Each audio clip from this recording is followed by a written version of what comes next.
Mga kapatid, sa pagpapatuloy ng ating pagbubulay-bulay dito sa paksang knockdown but never knockout, ipagpatuloy din natin na talakayin itong problem of depression. Sa last meditation natin, binanggit ko na ayon sa mga eksperto, merong 3 kategorya ang depression. Merong mild, moderate, at saka severe. Yung mild depression, very common yan. Halos lahat ay maaaring makaranas niyan, maging ang isang seryosong mananampalataya ng Panginoong Hesus. Ang Panginoong Kristo nga nung siya'y nandito sa mundo, ay nakaramdam siya ng feelings of disappointment, even to the point na siya ay nanangis. No, binanggit yan doon sa John chapter 11 verse 35. Bagaman ang Panginoong Kristo ay sakdal sa kanyang pamumuhay. Ang apostol na si Pablo, sinabi niya rin na he was sorrowful but always rejoicing. Kaya nga, hindi isang kasalanan na at times nakakaramdam tayo ng yung bang grief in our hearts o kaya disappointment o lungkot, hanggat hindi natin hinahayaang ang mga bagay na ito ang kumontrol sa atin. Kaya nga, kung tayo ay nakararanas ng ganitong klase ng depression, yung mild depression, dapat agad nating i-apply ang turo ng banal na kasulatan na ating ituon ang ating isip sa mga bagay na higit na mataas at higit na dakila kaysa sa mga bagay na siyang dahilan kung bakit nakadadama tayo ng ganitong pakiramdam. Sinabi ni Apostol Pablo sa Colossians chapter 3 verse 2, "Set your minds on things that are above, not on things that are on earth." Ano ba yung mga bagay na nasa itaas? Walang iba kundi ang mga pangako ng Diyos, ang mga heavenly promises of God. Ang Panginoong Kristo na nakaupo sa kanyang trono para pangasiwaan ang lahat ng bagay na nangyayari sa kasaysayan at gayon din sa ating karanasan. At alam niyo mga kapatid, kapag ginawa ninyo yan, masusumpungan ninyo na yung liwanag ng salita ng Diyos ay umaalis ng mga ulap ng kabigatan dito sa puso natin. It reduces the intensity of painful emotions. Pero kapag pinokus natin ang isip natin doon sa mga dahilan bakit tayo nadi-discourage, doon sa mga bagay ng mundo, kaysa doon sa mga pangako ng Diyos, kapag hinayaan natin ang mga bagay na itong kumontrol sa atin, yung mild depression ay pwedeng maging isang moderate depression. Kaya dapat bantayan natin itong ating puso at labanan talaga natin ang ganitong klase ng damdamin sa pamamagitan ng pagtuon ng ating isip sa mga bagay na higit na dakila. Ngayon, meron bang halimbawa sa Biblia ng mga taong nakaranas ng moderate depressions? Meron, marami ang totoo. But for the interest of time, magbibigay lang ako ng halimbawa na isa. And yan ay si Asaph doon sa Psalm 73. Medyo mahaba-haba itong Psalm 73 kaya hindi natin pwedeng basahin lahat. Pipili lang ako ng ilang talata. Halimbawa, verses 2 and 3. Ang sabi rito, "But as for me, my feet came close to stumbling. My steps had almost slipped. For I was envious of the arrogant as I saw the prosperity of the wicked." Verse 6, "When I pondered to understand this, it was troublesome in my sight." Verses 13 to 14, "Surely in vain I have kept my heart pure and washed my hands in innocence, for I have been stricken all day long and chastened every morning." Verses 21 to 22, "When my heart was embittered and I was pierced within, then I was senseless and ignorant. I was like a beast before you."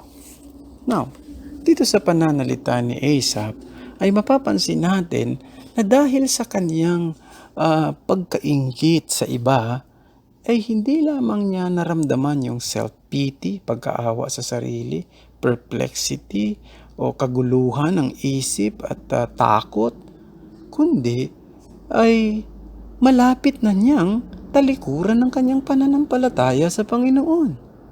At sa mga pananalita niya rito ay ipinahihiwatig din na hindi ito isang bagay na minsan lang nangyari. It has been going on for some time. And it was not just a simple case of mild depression. His experience was much too deep and seemingly permanent. Pero ito ang magandang bagay na nangyari. Si Asaph, hindi siya lubusang sumuko. Ang sabi doon, he was close to stumbling and his steps were almost asleep. At dumating din yung ligalig, yung confusion talaga sa kanya. But he was never completely devastated. At ang dahilan niyan ay makikita nyo sa verse 17. Ang sabi doon, until I went into the sanctuary of God, then I discerned their end.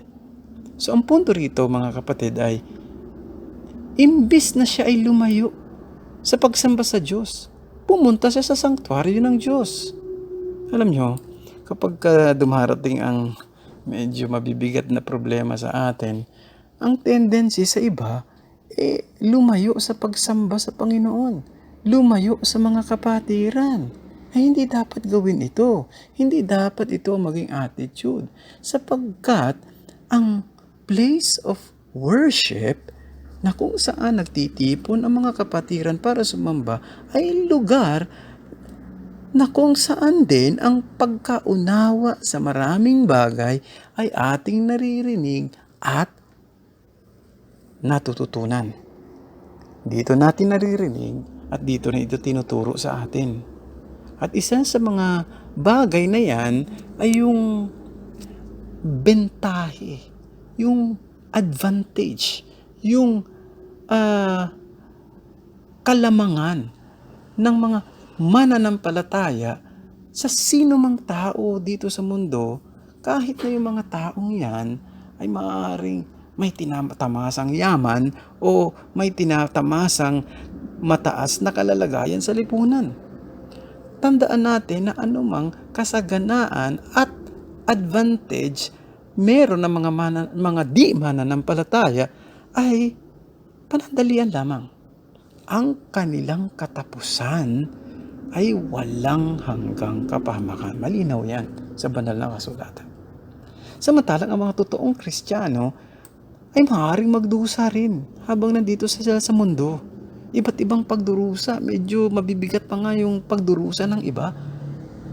Pero ito'y panandalian lamang dahil maikli lang din ang buhay Pero ang naghihintay sa mga totoong mananampalataya ay walang hanggang kagalakan at kapahingahan.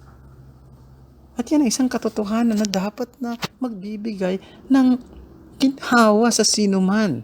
Yan ang nangyari kay Asaph. Kaya mga kapatid, tandaan natin, ang pinakadakila at pinakamataas na pagpapala na pwedeng tanggapin ng isang tao sa mundong ito ay yung pagiging mananampalataya, yung pagiging Kristiyano, yung maligtas siya sa pamamagitan ng ginawa ni Jesus. Maaring makukonfuse ka pa rin, no? Magkakaroon ka pa rin ng mga trouble, maaring mahulog ka pa rin sa mga depression habang nasa journey ka patungo sa walang hanggang pagpapalang espiritual, pero merong naghihintay sa iyo na isang dakilang hinaharap. A wonderful inheritance, a real perfection ahead of us. And ayon kay Apostol Pedro sa chapter 1 verse 4, 1 Peter chapter 1 verse 4, sabi diyon na yung pagpapalang naghihintay sa atin at yung mana na yan ay hindi daw masisira, imperishable, undefiled, no? Hindi marurumihan o hindi madudungisan, unfading, hindi kukupas at iniingatan sa sangkalangitan para sa atin. Kaya magandang practice yan mga kapatid. Tiyak ko na may mga panahon din na tayo ay makakaranas ng mga kalituhan at minsan maiisip natin, meron bang halaga ang lahat ng ito? Meron bang saysay ang manampalataya at maglingkod sa Panginoon? Minsan darating yan sa isip natin, lalo kapag may problema. Huwag nating hayaang magtagumpayan.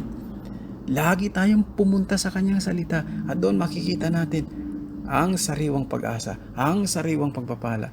Totoo na ang isang mananampalataya ay may dakilang kalalagayan ng higit sa sino man dito sa mundo.